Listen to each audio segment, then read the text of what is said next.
just any add-ons to what I said, Haja Wasila, before we bring Scholar on? No, nothing to add at the moment. All right, so it's time to hear the voice of our scholar, Bros, Mr. Ibrahim DUROSIMI. He will be the one schooling us this afternoon all about fintech. Good afternoon, sir. Assalamu alaikum. Yeah, wa alaikum salam wa rahmatullahi wa barakatuh. Can you hear me clearly? Very, very, alhamdulillah, clear as clear can be. Now. Okay, fantastic. Assalamu alaikum, Haja Wasila. Nice to meet you. Alaikum salam wa barakatuh. Welcome, thank you. Okay, so no more wasting time. First things first, what is this wallet? Before, I don't want to go to the scandal first. I don't want to go to why they shut down, all of that. Just a general understanding of this fintech. What is this wallet? I've been seeing all this pop-ups, get this wallet, get that wallet, e-wallet here and all of that, and I'm just staying aloof. What is going on? Make us understand what this wallet, how does it mirror my physical wallet that is in my bag? Is that what this is all about? How does it work exactly? Let's start with that. Okay, so your audio keeps coming and going, but just to do a recap of the question, it's about what is wallet, right? What is it really? Yes. What does yes? Okay, awesome. Is it still breaking now, or is it better? I think it's better now. I think it's a bit consistent. Okay. I apologize for that. Please go ahead. Okay, awesome. Let me start. Luckily for us, a lot of the guys who do the naming convention in the fintech industry, they're not very creative with words. We can get very creative with a lot of things, but I think maybe the naming is not one of our strong points. So a lot of the words you hear, just try and relate it back to what you're already familiar with, and just think about it as a digital version. So essentially, the idea of a digital wallet is almost the same way your physical wallet works. So your physical wallet, you probably store your ATM cards, your debit cards, your credit cards, and maybe some couple of cash and receipts. So a digital wallet also works the same way. A digital wallet allows you to store certain payment information on an app or on your mobile phone. That is how a digital wallet works. An example is Google Pay. Right. So the Google Pay, you're not paying with Google. Google is not a bank. They don't hold your cash. But what they hold is your ATM card details. So let's say you have a Lotus Bank card. Those long 16 digits, which is what we call the account card number. The card expiry date, the CVC at the back. I will store all of those with Google on their Google Pay digital wallet, and then put a password to secure that particular digital wallet. So that means that when I want to check out, let's say on Jumia, it's an example. Am I supposed to call brand names? I'm supposed to check out online, right? Yes. Yeah, I just realized. Okay. Because they're selling market for them, and they don't give us shishi. Yeah, I figured, right? My apologies. Right. So what I would do is, as opposed to go into my physical wallet, get my card, and then start typing out all of those long, I just select Google Pay as my checkout option. Okay. And then they automatically pull my card details. Once I authenticate, I'm the one trying to log into my Google Pay. And that applies to Apple Pay as well. Even a particular e-commerce store to have their own pay something. What that does for you as well is just check out using them. So that's how a digital wallet works. Now, the second one is a mobile wallet. So a mobile money wallet or a mobile money, which is now a bit different. That's where it now gets a bit more tricky. Yeah, but before that, let me also speak about, let's say, mobile banking. Just so we can clarify certain terms. Mobile banking is essentially you're not going to your bank physically. You're doing it online, on your phone, on your tab, or maybe on your laptop. That's pretty much what mobile banking, internet banking is about. You would have an existing bank account with that particular financial institution, as opposed to you now going there physically to make a transaction. Just do it online. That's where the whole mobile thing comes. So it's mobile, it's on your phone. So when we mostly talk about mobile, we're referring to your phone or digital or mobile digital device that you carry around. It could be a phone, an iPad, a tablet. When we talk about internet banking, then we're referring more to your, let's say, desktop, laptop, when you go to those banking portals. So it's not just like how we use the terminologies to differentiate what channel we are speaking about. Now, for mobile money, this is now a case where I don't have a bank account, or maybe I do have a bank account, but I have a mobile phone, which is powered by a provider. It could be any of the big four in Nigeria. Now, these guys can allow me to store certain value of money on my mobile phone. It can be tied to my SIM card, it can be tied to my mobile number, it can be tied to an application on my phone, but it's essentially controlled by them. A very good example is M-Pesa, which is still like the classroom example that we use everywhere in Africa. M-Pesa really pioneered this thing in Kenya.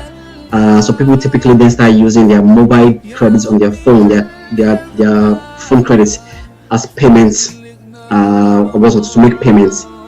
So it's really from there that it's all grew all out. Now it's a bit more complex. You don't have to use your core credits. You can then just use you can use your core credit to store money value on your phone, or you can just directly use money value and store it on your phone. It depends on how the operator decides to sort of like play it out. Sorry to cut in. You mentioned Kenya. Do we have that in Nigeria? So are you saying that one of my mobile operators, I can just store hundreds of thousands of naira in airtime, and that's my money there, and I can use it to make payments? Is that what you're saying?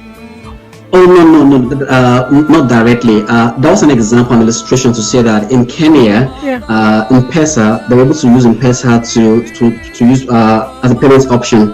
Right. To say you can pay with your call. I don't want to mention particular telecom brand, but let's say I get, ABC Telecom.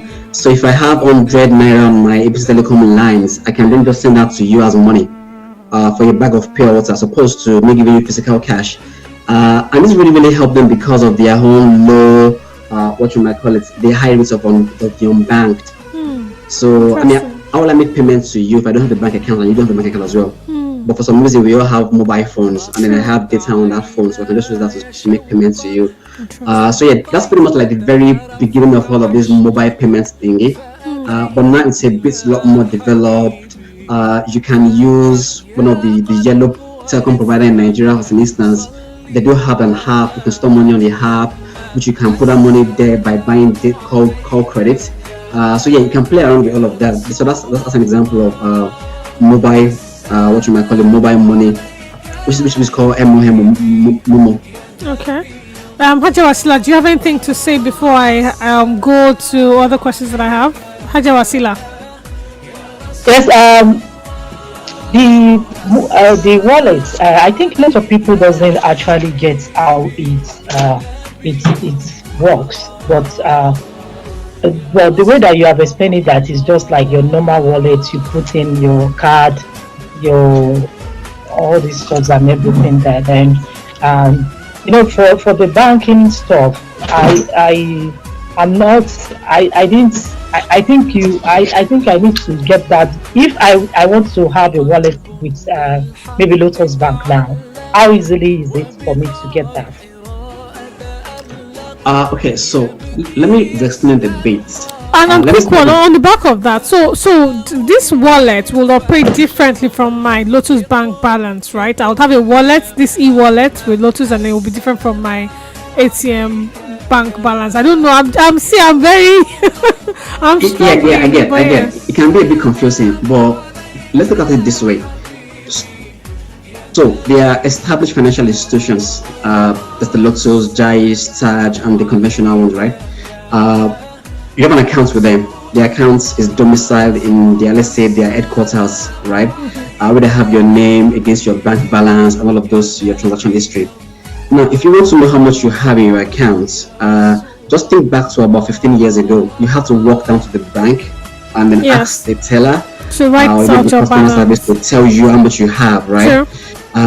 But that's so old school because now we have technology. So right now, you can just log into your mobile app that the bank has already given to you and set you up on.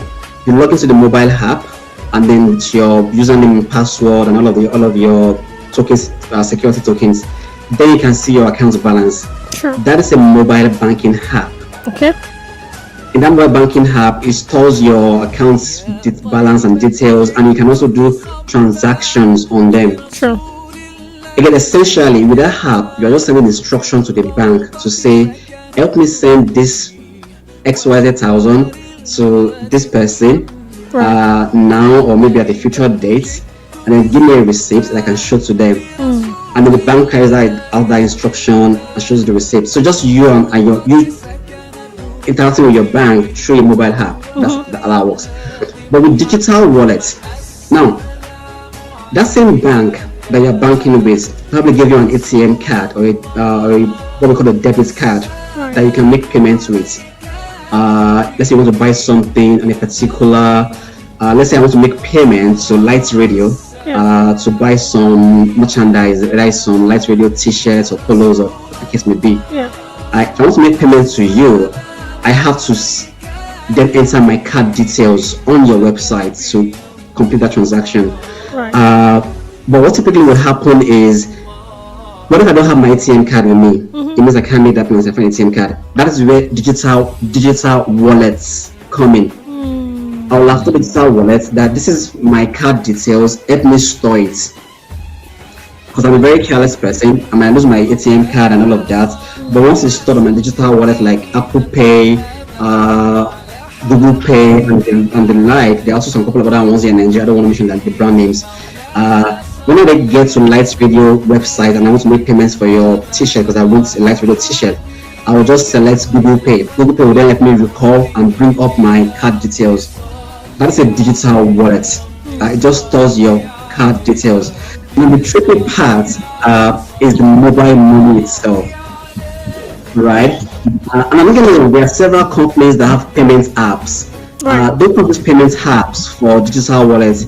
The payment app is, EB'RAHIM wants to start a payment company where you can come to my app and pay for your DST, pay for your cable subscription, your light bills, your water bill.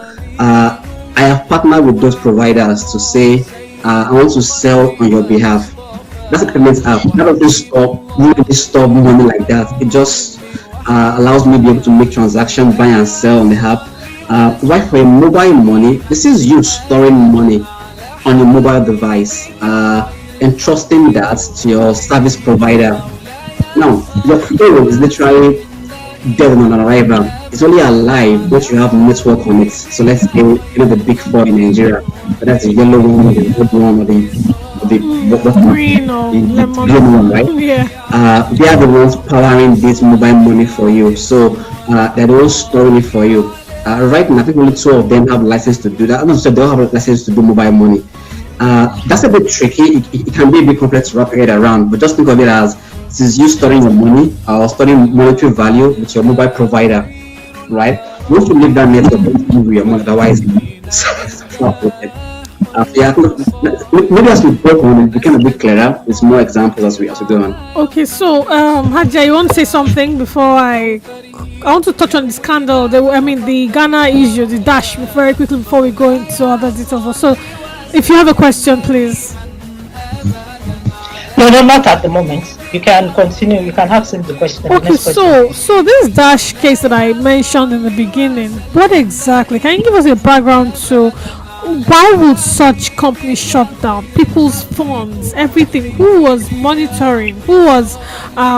Isn't there a process where they check the processes that went into it? When he raised such funds, who was ensuring that the funds that were raised were utilized for what he decided or what he raised it for? Any oversight functions. And when now that it's shut down, are people's monies trapped? How can they get their monies out and all of that? Okay, that's fine. So let me start by saying I completely appreciate your concern about Dash and the most larger ecosystem as a whole. But before I go to Dash, let me speak about my personal experience. Right. I'm sure we see several similarities. And maybe you might see what happened to Dash, how it happened. Okay. So about 12 years ago, just after my Stanford training, because I did some bit of design thinking training with Stanford, because it was just still fresh out of university for me about 2 years ago, so I was still in that space of education and student and that ecosystem. So my idea, because my training with Stanford is to look for a problem, solve the problem, convert that problem to a startup, and eventually to a business, and let it just go, which is the way the world fintech ecosystem works. Find a problem, do a solution becomes a business, and it just scales from there. So mine was around education because my best friend back in school, Brambo, left as the overall best in our set. And what he said is that having access to quality materials, because coincidentally his dad read the same course but in a different university, and was also taught by almost the same lecturers we were taught as well. So that really helped him. So my idea was, let's build an e-learning platform where students, whether you are from a middle class family, from a very below middle class family, everybody have the same access to quality materials, right?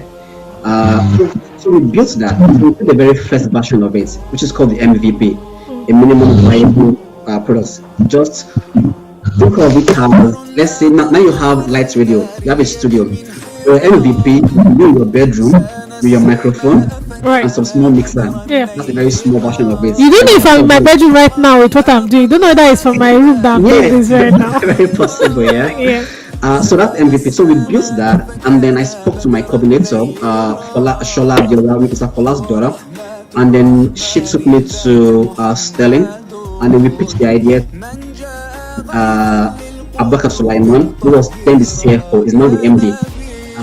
Immediately he had the first 5 minutes of the page, it was sold. Right. And he was like, you know what, I love the idea, but I'm not the one to call the shots, right? So he called the CSR team, the retail marketing team to come for the pitch. They came in, loved it, and then we got funding, right? Now, it was an idea, it was brilliant, I saw the potential, and they were willing to give us money to go build the main product itself. And it was like several millions, up to about, I won't mention amounts, but it was really, really lots of millions. Now this was me fresh out of university. I've not had more than 34 years work experience, and I've been trusted with the vision and all of this money. Trust me, it takes a lot of discipline to stay focused. Sure. It does take a lot. Luckily for me, we had someone like Barrister Femi Sumonu and other people who were like advisors, and they were like, you know, this you can do, this you can't do. Ultimately, the markets won, right? Because we were competing with lecturers in universities, competing with schools. So the idea in the light of day, but it didn't scale as much, so we had to shut it down.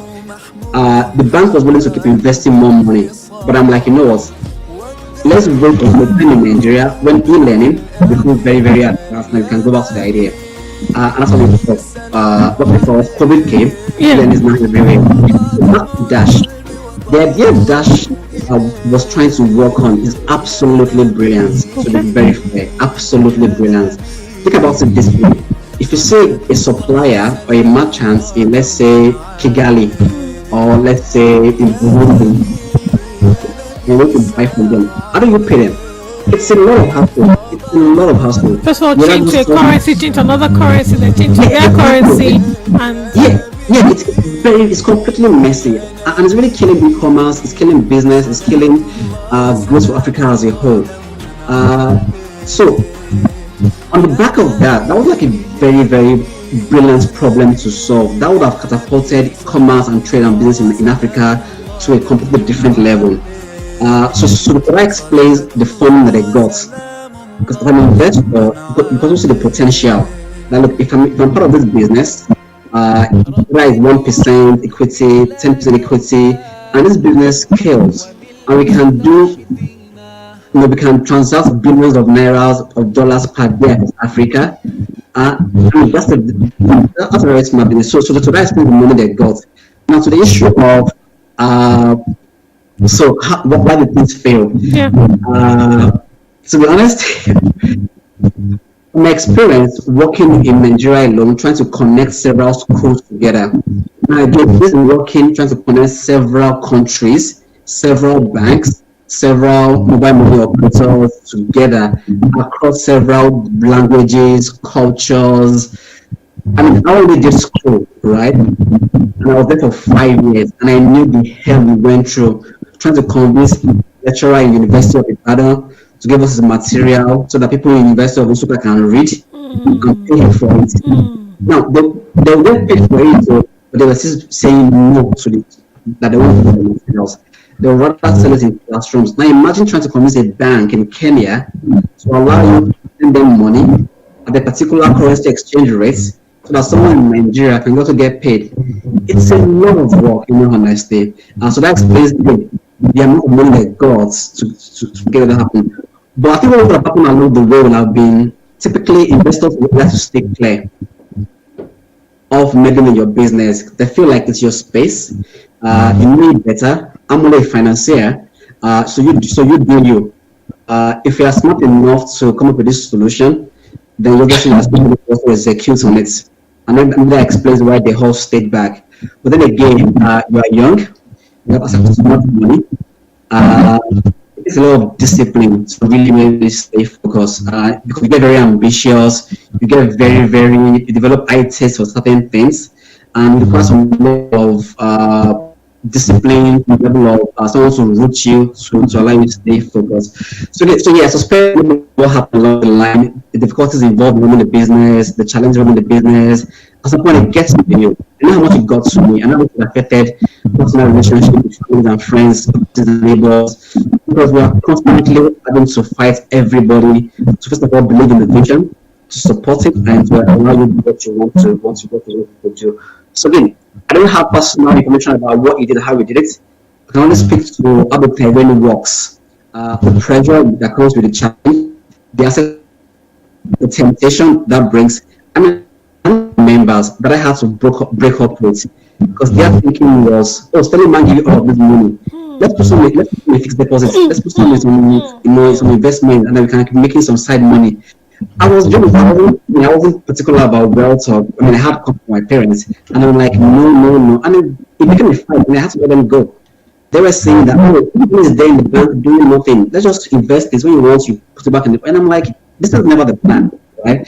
So I can imagine kind of pressure it would have been under from several people, internal stakeholders, external stakeholders, all sorts of advices and all. Yeah, so I think that happens in a lot of startups. I know several friends who have been on our path, several people. The money does something to you. Again, it's not seeing you. Typically, investors just answer and like, join you, and they give us reports. That's where the second challenge start coming in, the reporting part. Because you have money, and you want to sort of deliver to your investors, you won't get results. It takes a lot of fear of Allah to be honest with your investors, to say we are struggling. All of these countries, all of these people, all of these banks are closing their doors on us. They start getting scared. Or if I tell them this, will they take their funding back? Will I lose my money? Then you start padding the numbers. And that is where 99.9% of startups starts. This is wallahi the honest truth from personal experience. You start padding the numbers. It starts very innocently, very smallly. What did you do last month? Maybe you did 1,000 transaction, but it seems more to your investors. You say, we did 12,000. Sounds very small, and then it starts to escalate. You know the way shitting works. It makes it easier. Then you get used to it. Then it becomes natural. It's become natural. Everything just collapses in your face. So again, that's like industry overview. For that specifically, we don't have the full detail, but that's how these things really pan out. Right. Thank you so much, Haja Wasila. I know you have lots of questions. Okay. My next question is, after you have defined and you have explained what wallet is all about, how secure is wallet? Because you said that, for example, like you explained to me, I'm a lame person. We're both lame. We're very lame. Lame. So what you said to us is that, for example, I have my details on my card, my ATM card and everything is already on that wallet. So if I want to pay, I don't need to hold my my card. Everything is already, and so I can use that wallet to pay, do whatever and everything like that. Yeah. So with all these cyber crime and all that, how secure is that? What do you think that is? Because it's easy for somebody to just take those details, use it to buy stocks and things like that. How will you deny that you're not the one that actually, with ATM, they have your card 053 before you something, at the back, or 670 or something, they ask for it, or all this. You just put in that code, that CRV code or something. But with wallet, you don't have to. How will you know if somebody is actually using it as you start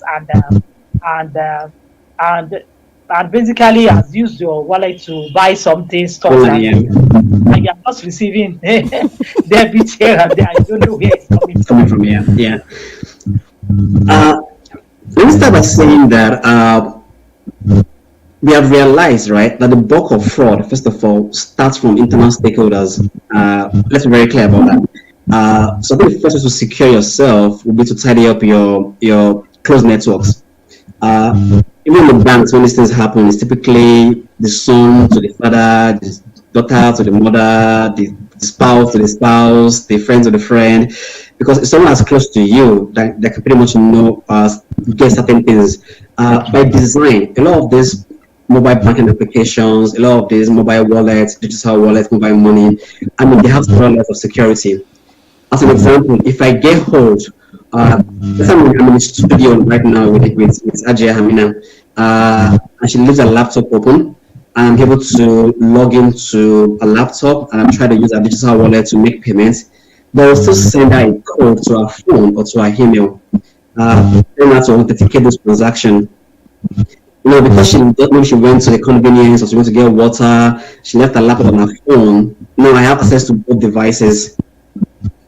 Now I can see from my phone, I can see the SMS pop up, I can see the code. So which is why it's also important that, first of all, we tidy up our own personal security. If you don't leave your laptop, lock it. Don't leave your phone open, then just lock your phone screen. I'm sure that your notifications don't display your message content.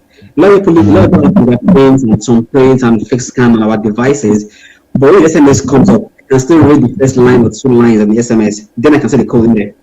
So first of all, a lot of this is start from internal stakeholders. On the side of the institutions, whether it's the bank or the financial institutions or the fintechs, there are several layers of security involved. They have several certifications to ensure that they are very secure. So I think they've done quite well. But what I can do, if AMINAT leaves a laptop open, gets in the studio to just have access to, there's nothing I can do.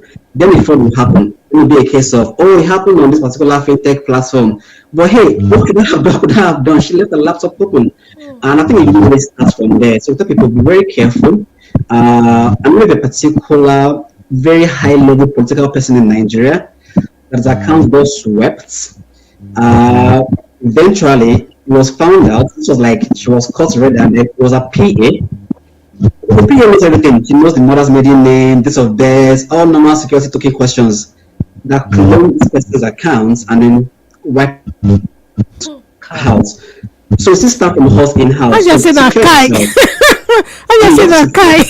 You have to secure yourself because on the part of what you might call it, on the part of the institutions, everything we can do, we will do. But if you get careless with your ATM and your password is 0011, and anybody can guess that, then you can't blame them. So yeah, I think please be rest assured. I work in the industry, so it's my job to allay fears. Carry up your own end, then it becomes very hard. Yeah, I think EB'RAHIM, as I was like, this is what he's doing. Tie your camera. He kept on shouting, tie your camera. He's just saying, tie your camera, go and tie your camera. Yeah, absolutely. And it applies to all of us. I mean, what I also do at times is I didn't have two cards. There's one that I only put in utility money or fuel money, the charge card money, 5K, 10K, that's everything in that account. And then the card, I'm a bit careless with it. Then the other accounts where I have the bulk of my money, there's no ATM to it. There's no mobile app to it. There's just very limited access to it. Maybe that I know, and maybe one or two people also know in case alas it's time to come over. So the bulk of my money is somewhere where you can't get to via ATMs or mobile apps, all of these other channels. Why the one for I want to go out, I have to buy food on the road, I have to buy a drink. Yeah, that one is a mobile, is an ATM card. And interestingly, I went cycling recently, and my wallet dropped. And I wasn't bothered. I just came back home very confident. But what's the worst case scenario? The person that picked the wallet will probably have access to 5K in the ATM. I wasn't running around, my wallet. So I think people also find a way to back yourself up. Don't put all your money in an account where I can via your phone, have access to it. But and then lastly, because it's also digital money, it always leaves a trail. So if anybody ever gets hacked, just please go and beg your bank. They can find your money for you. Because it's digital money, you move from your accounts to another account, and they can trace that footprint. If it comes to my house, you carry my garden must go of money, then I can't find it because it's done.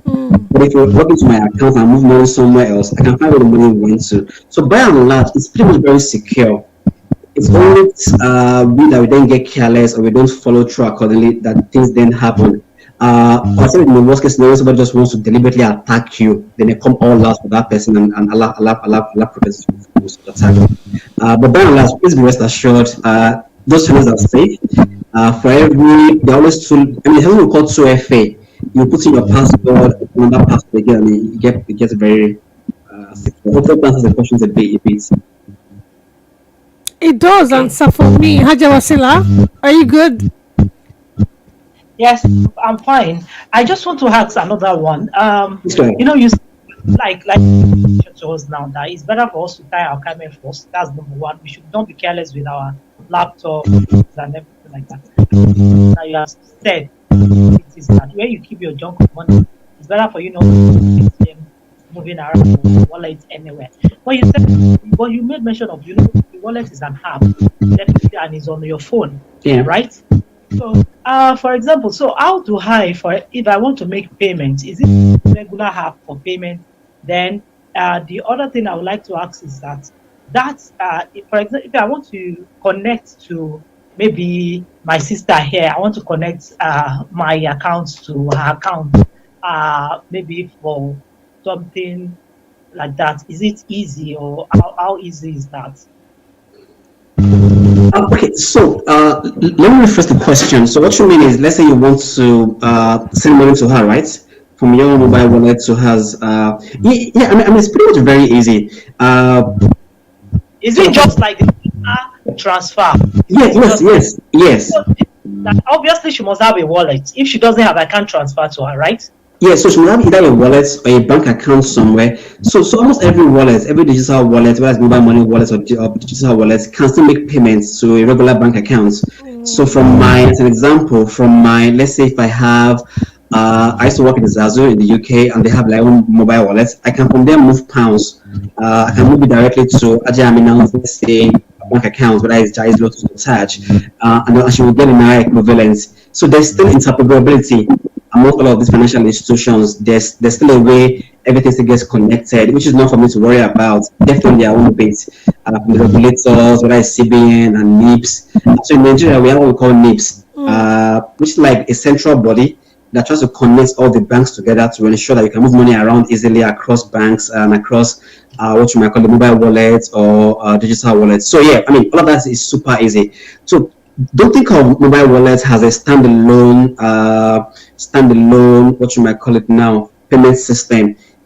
It's still a part of the most larger, what you might call it, payment ecosystem, and you can still connect with any other bank, any other institution, so long as they are registered with the appropriate authorities and they are listed, then they can also take payments from you as well. So everything still works together. The only difference is with a bank account, it's a bank account. You have to do KYC, have some requirements you have to meet. But with mobile money, it's just easy access to making payments, and I mean, you can't keep $1 million or 10 million in your mobile money. You can't. You have to go back to using a regular, what you might bank accounts.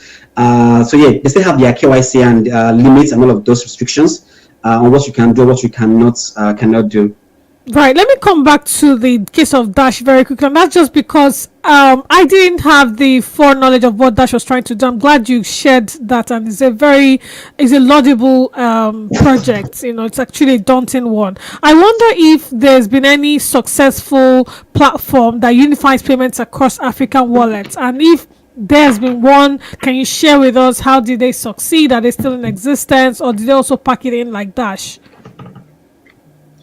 Okay, so just to do a recap. So the question is, are there similar institutions or startups doing what Dash intended to do, right? Yes. Okay, so let me just do a recap only for those who just joined. So again, Dash was trying to build a system where someone in South Africa with their bank accounts or mobile wallets can easily send money to someone in Nigeria, whether it's to their big four mobile money or any of the banks. Yeah. So yeah, they have an example is UPI. It's called UPI, Unified Payments Interface, in India. I mean, India we know it's almost like it's like almost a continent on its own as well. Yeah.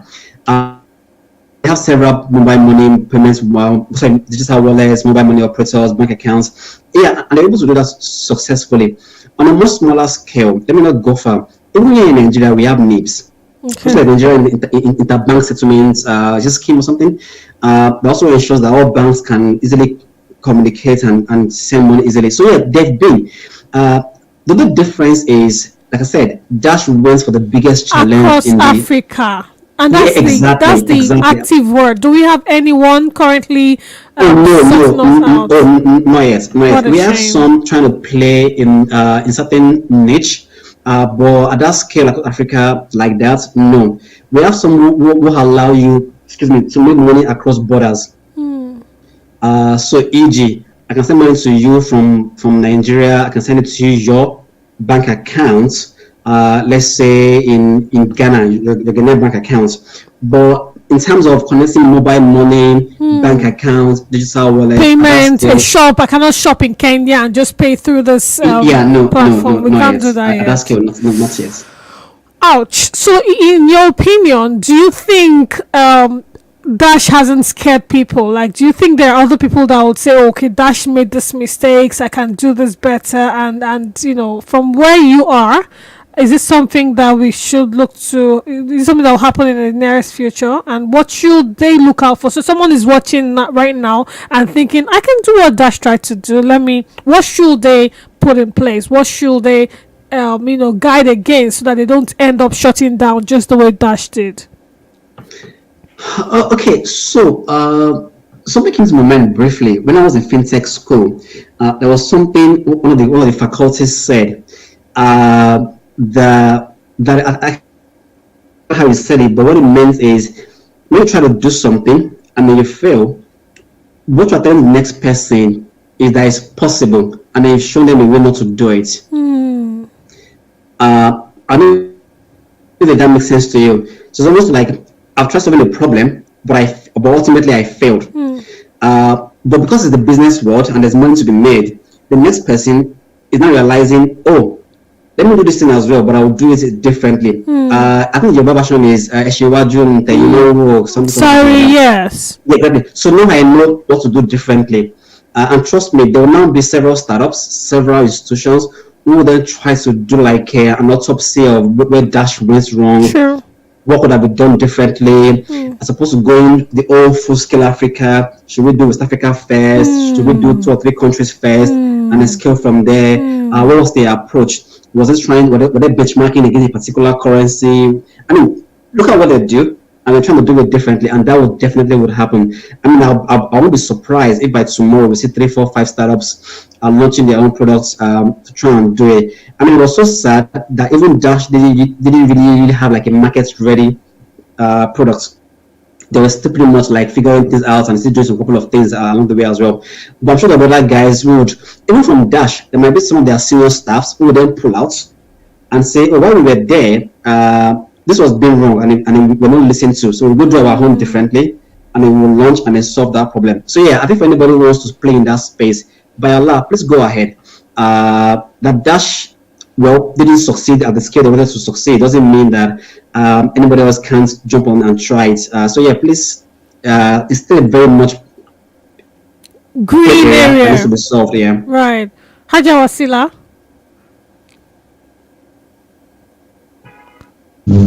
Okay, thank you for that. My next question is, okay, all these apps for, there is this OPay for payment, all these other apps and everything. How is it interrelated with wallet? How can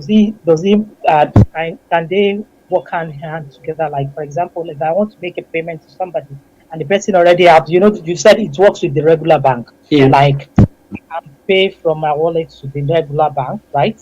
Yeah. Is it that my okay? So the same way I can use this for OPay, right?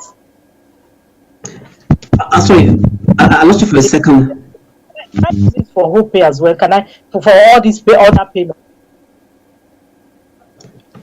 Oh, so I think she dropped off. Having Haja network. Wasila. Okay, she's back. Oh, she's back We now. missed. So your question didn't come out clearly. We lost you. Okay. Oh, this is better. I just want to know whether the app, the wallet works with other payment apps. Let me just put it like that. Apart from the regular banks, like all these OPay and all other payments. Okay, so interestingly, I think some because of the way we use the terminologies, a lot of time interchangeably. Some people will tell you that OPay is a payment app. Some will tell you it's a wallet, it's a digital wallet. Some will tell you it's a bank. It's a bank, yeah. Because at the end of the day, everything is almost coming together to do the same thing. So with my existing Lotus Bank app, I can buy credit, I can do recharge, I can do cable subscription, I can send money to you to your accounts. You know, OPay as well. I'm doing the same thing as well.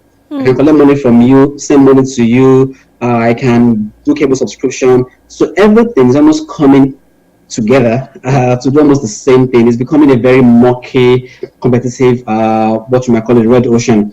So just think of all of them as payments apps, right? Whether it's the digital wallets, the mobile money, and then you can then think of the other guys as the regular banks. Because for instance, you can't go to an OPay to get a let's say a savings account or a current account.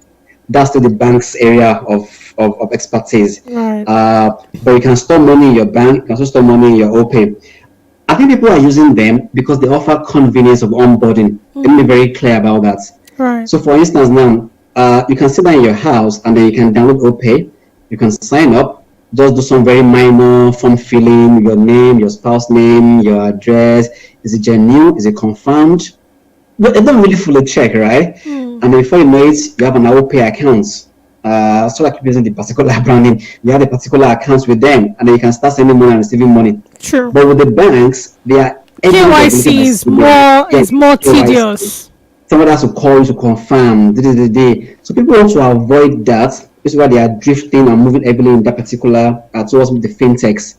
Eventually, they too have to tidy up their back end and start doing all of this KYC because now it's getting a bit messy there. So yeah, I think the summary of this would be all of these wallets. What our advice is just sit for a minute and ask yourself, what is my biggest payment need? What do I pay for the most? Is it? I mean, you know what they have. I mean, for me, it's cable subscription, internet. So I can watch your sports. So I don't miss out on sports. Yeah, I mean, I'm a big Liverpool fan, right? Yeah. So the question then is, which of these guys offer me the easiest way to pay for these things? And I'm very honest with you, the bank have so many things they are dealing with. There are times their app slows you down. So if you are compatible with OPay or with Paystack, all of the other guys, just have one or two of them. You can MoxPay, like that. MoxPay. Yeah, MoxPay. Yeah. So I mean, I spoke with MoxPay earlier today. So they're also working on something to enable Mox collect to digitize Mox payments collection, all of the zakat and regular possibility. So they are all just what you might call it, enabling transactions to be easier. Because think about it, the bulk of our life, right, of our daily life revolves around either making payments or getting paid, or there's some money involved. You want to go out, pay your Uber guy, or you want to buy fuel, pay for the fuel. You want to eat, pay for the food. You want to clean your house, pay your cleaner. There's payments involved everywhere, and that's why we have all of these several options. If you want your wife to do the cleaning, pay your wife. Not sure how that works. Okay, sorry. My quick question is, you know, all these apps we already have these different apps, but there are some people now they are already developing some other app. Do you think that is right for that the app industry in Nigeria? You know, it's not everybody. We can say the young guys, people that are literate, they are using all these apps. We have, like they said, Nigeria is like more than 200 million, and there are some that don't trust all these payment apps and things like that. So those coming up, can they still create their own app and still get funding for it. Because what I heard is that to create just one application, it takes a lot of money in investment and stuff like that. And you only want that. So what exactly do you think is a good idea to invest in? If you see somebody just like this one that said, okay, I want application, and this is it. You not put all your savings. You understand? All your savings to support that person. So what are the fears what are the fears that the developer, what are the money nurture, apart from we will say that, okay, we don't want to lose our money, and so what do you think that they can actually do to get that penetrate into the market? For example, now like doing things like that. But like a lot of people now know or something like that. But there are others, that they might even be better than that.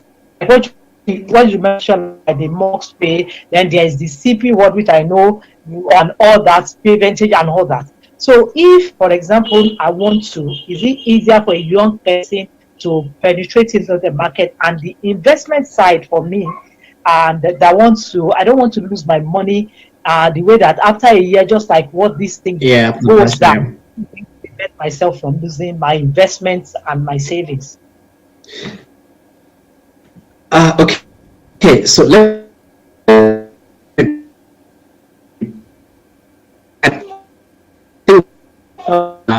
important and brilliant, and this is why I say so.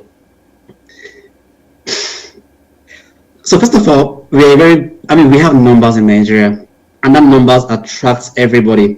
Let me give you an instance. If I build an app, right, and you're only and the app allows you to buy, let's say, data, do data subscription, or just buy recharge card on your phone, and that's what the app does. That's what the payments app does. You can just get data on your phone. If I'm able to get, let's say, just 10,000 customers using that app, right? And then they buy data, let's say, every month.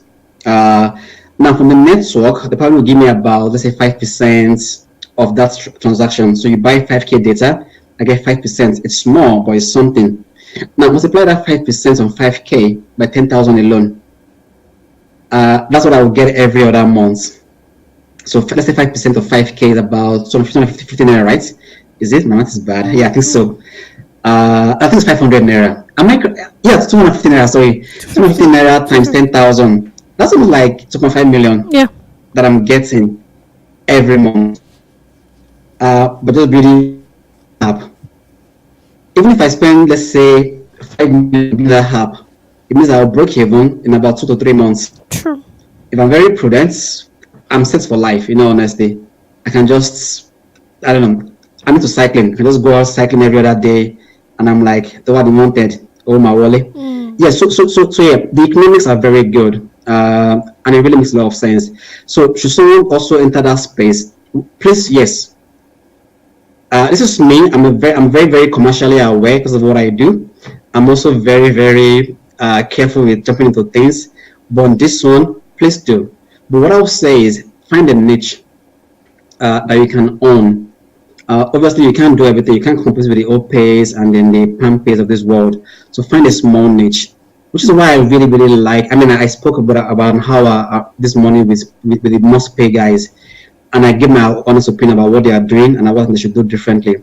Mox Pay can own a niche. So just say that people in Nigeria, Muslims in Nigeria who want to automate their daily or weekly feasibility live can use Mox Pay. So on a weekly basis, you debit my account by just 500 naira, and it goes to a particular account. Or I want to pay my zakat on a yearly basis. I'm struggling with the maths involved. I think I have 10K with Jais. I have 50K with Lotus. How much is my Niscob? How much is my Nisab this month? How should I think my mom is owing me 50K. Does that count in? Just build that into your Mox Pay app. I go there, fill the form, and let me know, based on this information you filled in and what you own, what you owe, what you are owned, you are supposed to pay 3 million this year as your zakat. And then the app automatically takes the money from my accounts. Because they own the app, I want to assume and I want to believe, I will check it with a scholar, that they are allowed maybe some percentage as admin charges. Yes. So you can imagine taking that Zakat from all of us collector. paying. Sorry? As Zakah collectors, they will Yeah, as awesome. a salary. Thank you so much. Yeah. You can imagine them building that app, and then even just 1,000 Muslims. I mean, there are over 100 million Muslims, though. Let's say just 1,000 Muslims are the ones using MoxPay to pay their zakat on a monthly or on a yearly basis, and then are taking a particular percent of that. I mean, that probably will sustain the business Sure. For as long as possible, right? Yeah. Now imagine them also now having, I'm also able to pay my feasibility lie every other week or every other month automatically. Again, I mean, the space is still pretty much up for grabs. But just find a niche that you want to own. It can be a niche of parents sending money to their children and being able to monitor how the children spend the money. That's a raw space nobody's looking into already. I mean, a lot of parents have children in high institutions. They just send them 50K, 10K, 5K every other week, every other month. How do they spend it? You don't know. It's handouts, it's handouts. Is pocket money, is pocket money. But there's an app where I can put in, this is the money for Abdullah, 50K for this 3 months, money for Sharifat, she's an institution, 50K for this 1 month, and I can see how the money is being drained, what I'm using the money on, how I'm making payments. That's a niche. So I think it's not about looking for a niche that you can own. Even if you can't find a niche, even just recharge card, that you can find, sell recharge card and have your own market, and then you will do it. So yeah, it's a very, very, it's a good space to go into, because again, our lives revolve around payments. Payments is pretty much life. I mean, bro, the way it turns out, everything is about payments. Sitting here today, this light that is on, I have to pay for it. The studio has to be paid for. So yeah, and that's because that's the way the world has been designed. So anybody that can make that payment easy, we pretty much own a large chunk of the world and a large chunk of I hope that answers the questions a bit. But yeah, by and large, if you find anybody that has a good niche, has a good business case, please feel free to invest. And it's pretty much allowed in Islam. So it's musharaka. You're putting in money, they're putting in efforts, and hopefully if Allah blesses it, the two of you are pretty much set for as long as the business continues to exist. Honestly, that's how far we can go on the show. We are out of time completely. Jazakumullah khairan to you, Brother Ibrahim. You definitely schooled us. I am way better than how I came in, alhamdulillah. Some fears have been allayed, some lessons learned, some messages taken. I would go and lock up some of my bank and delete the ATM and whatever, delete the app as well, subhanallah. Yeah, please do. I know, very wild advice that should be taken. And if you're just joining us, we are out of time today. We'll join us same time next week for another beautiful package of The Other Woman. Jazakumullah khairan, Haja Wasila. Always my backbone, my stronghold, the one that will not allow me quit. Barakallahu fiqh, Jazakumullah khairan. May Allah accept this from us as ibadah and make you way heavy on our skills. All right then. Bye. Thank you so much. Thank you for having me. Thank you so much. Assalamu alaikum. ذكر وموعظة ونور فيه شفاء للصدور وشفيعنا يوم النشور آياته تروي المدى وصفاته نبع الهدى نلقى الجنان بحبه لن تستقيم حياتنا إلا به هو القرآن والفرقان إليه تنصت الأكوان فيه تعطر الآذان والقرآن ضياء يملأ الآفاق ونور يبعث الأشواق فيه محاسن الأخلاق والقرآن